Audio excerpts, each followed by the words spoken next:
Okay, let's talk about defining family, and we're going to look at it from a structure and function perspective.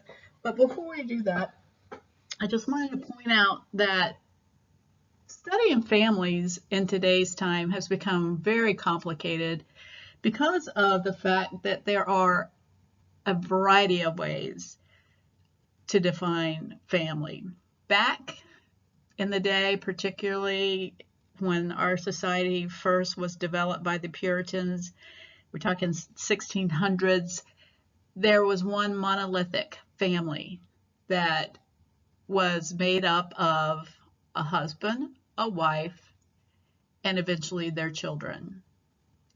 And so that family form back then was what we modeled everything after or measured everything after when we talk about what a family is. But that's not true anymore. Families look and come to us in all different shapes and forms. And so, depending on the purpose of family or what you're doing when you're working with families, will help determine the definition for which we use. For instance, when I do research with families, I can operationally define what families I want to study. And so if I say in this study, I want to look at families, and to me, the families that I want to look at are defined as a husband and a wife with 2 children who have been married for at least 10 years, and at least one of those children is a boy.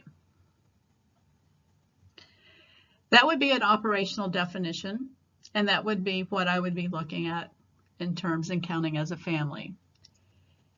If I am in the therapy room, which I have done therapy with families in the past, if I'm in the therapy room and I'm talking to a family, I'm going to use a more therapeutic approach and definition of family, one that Peter Steinglass and Murray Bowen use in their theory, and that is, who do you say your family is? I'm going to ask you to define who your family is, just like I ask you in your discussion assignment when I asked you to introduce yourself. I said, who's in your family?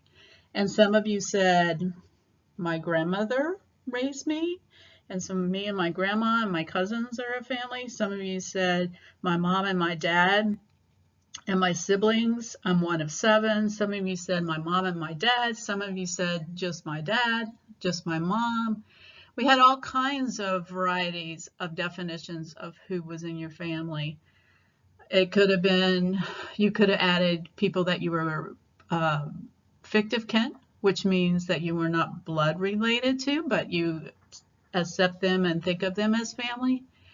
And so when I'm looking at families from that perspective, I'm thinking it's wide open. You get to define.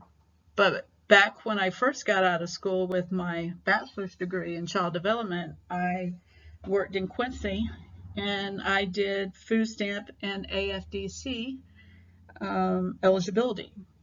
AFDC is now TANF, and basically that is the money that people apply for when they're not able to help support their children and they need help from society. And so back when I used to do that, there was a policy, federal government policy, that defined who constituted a family. And so the federal government said in order to get AFDC, you had to have some kind of blood relation, and you had to have at least one of the parents not in the household. So you had to have children. They had to be under the age of 18, and that's what constituted a family. For food stamps, if you were eligible for food stamps, the federal government defined it differently. They said whoever lives in the household. is going to be considered a family in terms of eligible for food stamps. And if they lived in your house and they weren't blood related, they were still eligible for food stamps, because back then they knew that people were going to share their food and eat as a household, and so whomever was in the house got counted as part of that family. When I did child abuse investigations, the state defined family as blood related in terms of me having jurisdiction and the ability to go out and investigate. They had to be a caretaker. So if they weren't blood related and they weren't in a caretaker position, such as a teacher or a daycare worker, then they weren't considered to be a family, and I wasn't able to go out and investigate. So the police department would come in and investigate. I wasn't allowed to. And so as you can see, there are lots of different definitions, lots of different ways to look at families. Again, it depends on the purpose of what you're doing. We have policies that dictate who is a family. We have policies that say who can and can't be counted as a family. We have therapeutic models that open it wide up to who's counted as a family. We have research models. We have all kinds of different ways. But for the purposes of our class, we're going to look at defining a family through its structure and function. And so again, I just want you to know that this is one way to look at a family and one way by which we in our society define family. So if you look in your book on page 6, you'll see where they talk about the structure of the family. And when I talk about structure, basically what I'm talking about is the composition or membership or the form your family takes. So in other words, who's in your family? And that's what I ask you again at the beginning of the class. Who's in the family? Who makes up the structure of your family? What form? Is it a family where you're all living together in the same roof? Is it a family that's made up of one person? What kind of composition is the family? The second way that we look at it and define it is by its purpose. What does it do? What are the goals of the family? Why do we even have families? So one of the structures that we look at is the nuclear family. When we talk about a traditional family, back again when we first became a society, you would see that the nuclear family and the extended family that I'm going to introduce in a minute were very popular. There were the two types of families that were considered the measuring stick by which to measure all families. And so we would have what we call a nuclear family, which is made up of 2 generations. Usually we talk about that being a mom and a dad and their children. Or we talk about extended families. And extended families is comprised of a nuclear family plus additional relatives, usually a 3rd generation. And so it's going to be the grandparents, the aunts, the uncles, the cousins.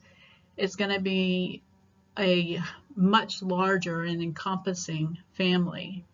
And you can see way back when we again talk about families back in the day, that a lot of families were in fact the more extended families, and that they lived close together. And it's only in modern time that we've seen that the family has come back to a nuclear family, and then the kids moving away and launching an empty nest and all the different types of developmental stages that we go through now. But back in the day, and still in some cultures, when I went to Nicaragua, all the families lived in the same house. There were multiple generations under the same roof, or they lived right next door. And so there are lots of families in different cultures and even in our country that still live in an extended family environment. If you look at postmodern family structures, you can see that we have all kinds of forms of families now. We have single parent families, we have step families that are blended and come back together. We have families that, couples that choose not to have children. We have gay, lesbian, trans families. We have grandparents raising families, their grandchildren. We have fictive kin family, that is, again, people that are not related but living together as family. So we have cohabitators, people that never get married but they live under the same roof as a couple. So we have a variety of different ways that we have families in today's day and time. Okay, so the second thing we're going to look at in terms of families is the family function. And what I mean by family function is, what's the purpose? You know, why do we even have families? What are they supposed to do? What's their job? And so some people talk about that we don't need family anymore, that we don't need these family units. But others would argue that we still need families because families have a vital function in society and that it's what keeps us going. And so if you look at it and think of it from the functional perspective, think about what the purpose of our families are. All families are goal directed, and one of the big goals that we have and our big job is survival. You know, especially when we're talking about children, infants, elderly people, people with some types of special needs. Those people can't take care of themselves. We don't expect infants to be able to take care of themselves. And so one of our jobs is, one, to have the children, and two, to take care of them, to raise them, to be productive people in our society, and to provide all the needs in order for us to be able to survive.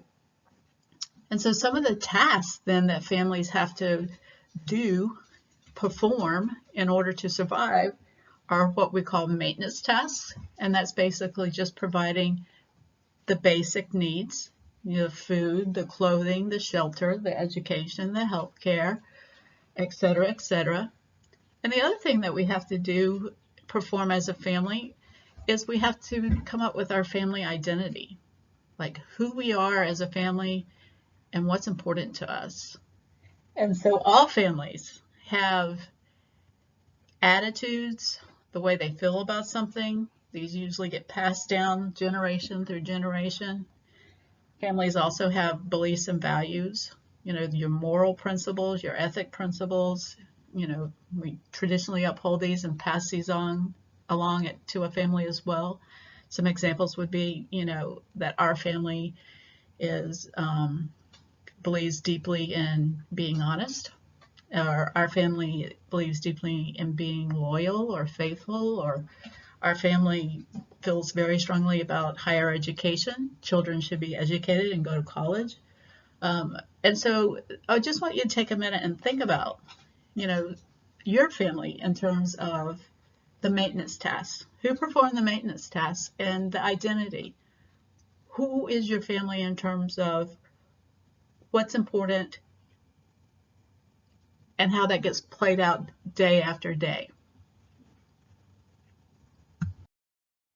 Another goal that families have that's part of the family function is to promote healthy growth and development, especially the emotional security. Remember, we're wanting to raise children in a healthy environment and have people become productive citizens of society. And so a part of that is providing a healthy place in which kids can grow and learn. And so we do that by establishing what we call stable patterns. Stable patterns consist of roles, rules, rituals, routines, and problem-solving strategies. All families have these.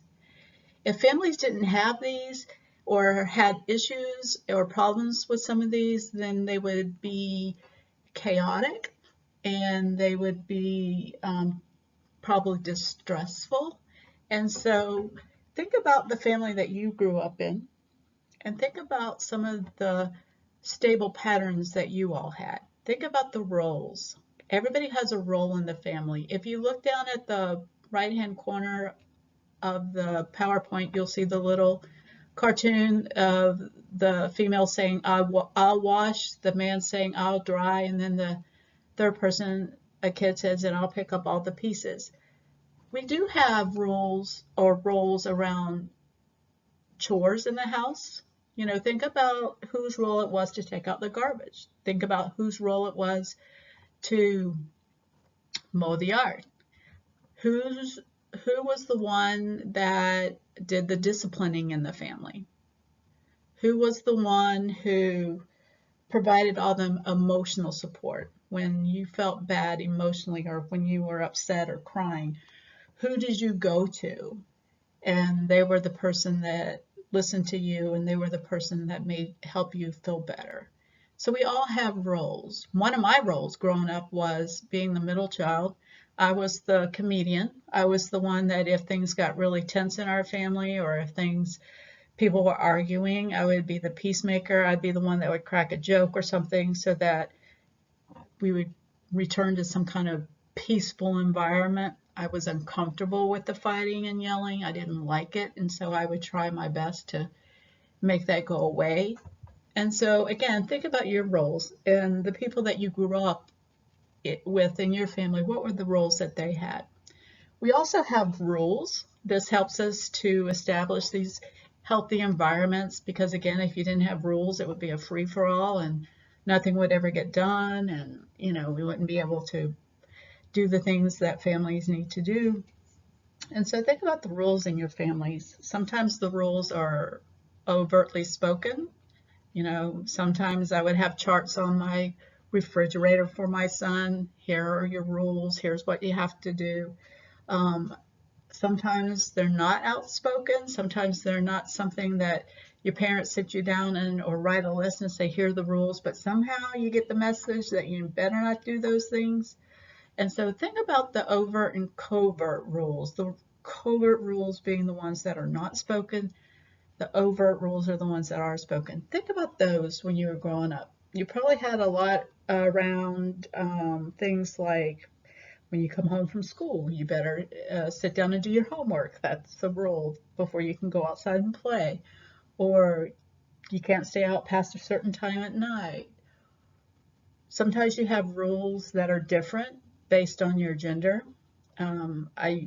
Students we always talk about the rules, and if they have a brother or sister, I'll say, okay, what rules did they have about coming in?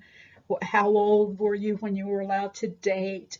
What was the rule around that? Sometimes, the boys get to date earlier than the girls. So think about the rules that your family had, especially around gender and your gender roles. We also have rituals. This helps us to establish these healthy families by celebrating rituals.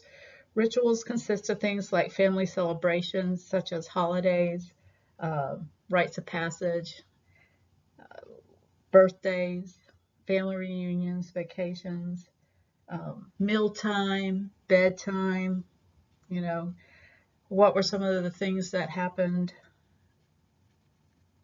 that were special at bedtime? And so think about those types of things in your family and what those looked like when you were growing up. Birthdays were always a big deal in my family, not so much in my husband's family. So when we got married, that was a big issue because I expected the same thing that we had when I was growing up. So birthdays in my family were, you got a birthday cake and you got to pick the kind of cake you wanted. You got to pick what you had for dinner that night, and you always got a present. Even if it wasn't an expensive present, you always got a present, and it always had to be wrapped. And so my husband's family, my ex-husband, his family, they would just say happy birthday, and that was it. And maybe, it just wasn't a big deal.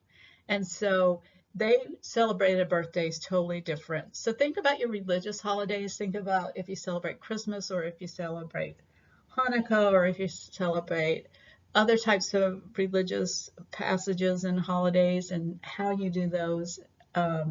What were some of the things that your family did growing up? What were some of the ways that you celebrated reunions? Did you have family reunions? Our family never had family reunions, but I know a lot of people that have family reunions, and think about who gets invited to the family reunion, who doesn't get invited to the family reunion. So think about all those types of things in terms of rituals. The other thing that we have in order for us to promote healthy growth and development, an environment that's healthy, is routines. We have to have these daily routines in order for people to be able to function well. And so we have to get certain things done during the day. And so think about the routines that you do. It provides a sense of order in your family. It provides a sense of structure in terms of your daily life. And so think about what happens when you get up in the morning. Who wakes you up? When you were a kid, who got you up? Did you take your shower the night before, or did you take the shower in the morning? Did you eat breakfast in the car on your way to wherever you were going, or did the family sit together and eat breakfast in the morning? Or did you get breakfast when you got to school? I mean, think about your daily routines. Think about the behavior in your family around those routines.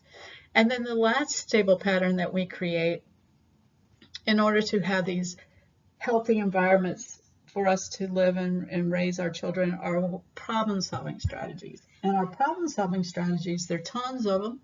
Families have tons of different ways of solving problems. And we have family solving problem-solving patterns based on what type of problem it is. Sometimes you might have just a small problem, and so you might pull out the little gun in terms of this is the strategy that we use when we have little things like this, or it might be a big problem, and so you might have to pull out the bigger problem-solving strategies. And so usually the problem-solving strategies only come out when there is a disruption, when there is some kind of break in one of the stable patterns. For instance, let's say that I'm married, I have a child, everybody knows the roles, everybody knows the rules, we know how we're celebrating our rituals, we have routines, so that all the things that need to get done during the day get done, that the kids are getting fed, that everybody's safe, everybody gets to school on time, those types of things. And let's say that for some reason, we decide we want to separate and get a divorce. And so somebody moves out, and now there's one adult in the house, and now we have to figure out how are we going to do all the things that were getting done before that are no longer part of the daily chores for me. Who is going to do the stuff that my ex-husband used to do in my family? How are we going to come up with new patterns once that person's gone? And so you have to sit down and think about how you're going to solve that problem. How are you going to adjust? How are you going to create new stable patterns? And so what we see is that anytime there's somebody new that comes into the family, either through a birth or through a marriage, a remarriage, adoption, any type of adding a person, you're going to see that all those stable patterns are going to have to be readjusted. And you're going to have to use your problem-solving strategies to do that. Or anytime somebody leaves the family, through a death, through a divorce, through a launching, let's say that your child grows up and moves out of the house, and then you're left without your child in your house. Now you got to readjust again. Who's going to do the rules that the child did? What kind of rules do you have now that you don't have a child in the house? What kind of rules are you going to have now? And what are the routines going to look like in order for the garbage to get out and for the yard to get mowed? Because he used to do those things, so who's going to do them now? And so you have to use your problem-solving strategies in order to fix those things.